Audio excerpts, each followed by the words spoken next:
Il est 15 h hier à Ngwaikele, Yaoundé. Les débits de boissons parsemant les ruelles du quartier universitaire ambiancent l'atmosphère joviale. C'est un samedi que l'on croit comme tous les autres. Dans un bar, temple de l'alcool et des ivrognes, éclate une dispute entre deux individus. L'un, le nommé Paulin, individu instable, a forgé sa réputation au quartier dans la violence. Quelques jours encore, il manquait d'arracher les yeux d'un responsable de la structure nationale distribuant de l'eau. Le malheureux était reparti aveuglé par les coups de poing reçus à l'œil. L'autre, monsieur Moafo, avec un N, père de l'artiste Lidol, incarne lui aussi une espèce de brutalité compulsive à l'égard de tout ce qu'il croise. Il s'agit de deux brutes qui, dans une arène favorisée par l'alcool, ont décidé de s'affronter, affrontement censé introniser la brute suprême du quartier. Les coups de poing fusent. Le pugilat semble tourner à l'avantage de Paulin qui assomme son adversaire de toutes ses capacités. Ces coups de poing sont une série du marteau de Thor qui allume, saoule son adversaire à terre en sang. Humilié, monsieur Moafo doit impérativement sauver son image. Il se relève et prend la direction de son domicile où il attrape un poignard. Il se rend par la suite au domicile de son adversaire et sur les lieux, il croise 3 enfants.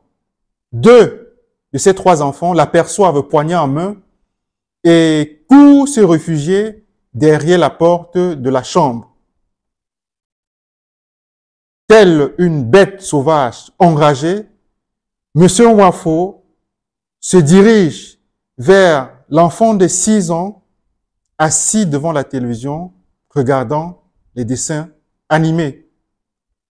L'enfant qui ne voit pas venir l'individu, malheureusement, reçoit un coup de poignard dans le cou.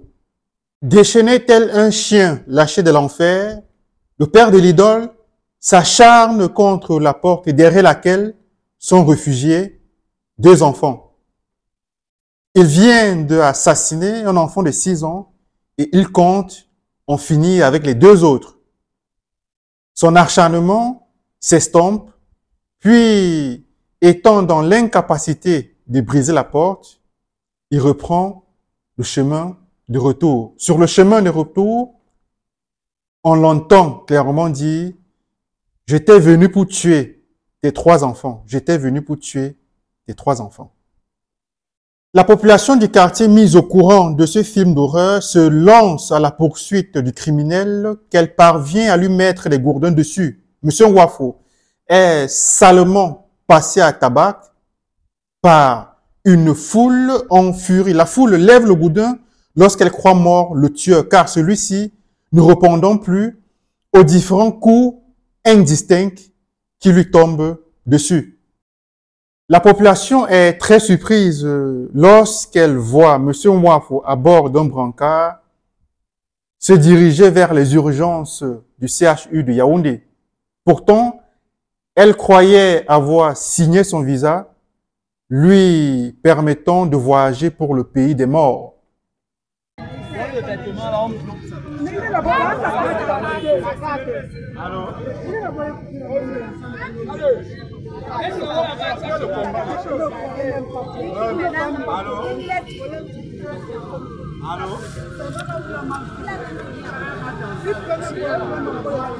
Sa canne va sortir, on peut les identifier à cause de sa canne. Sa canne va tomber.